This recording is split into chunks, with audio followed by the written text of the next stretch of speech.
According to Electric, Tesla has been replaced by EVgo in Oklahoma's NEVI EV charger installation program.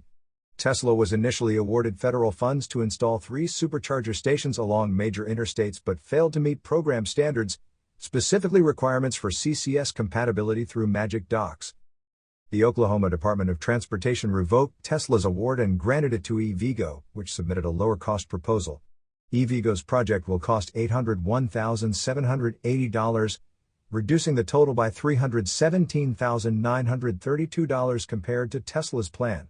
The federal share of the project increased by $201,781 under EVgo's bid.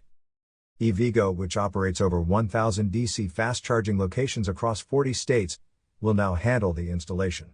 The NEV program mandates chargers every 50 miles, with at least 4 ports capable of 150 kilowatt charging and 24-hour accessibility.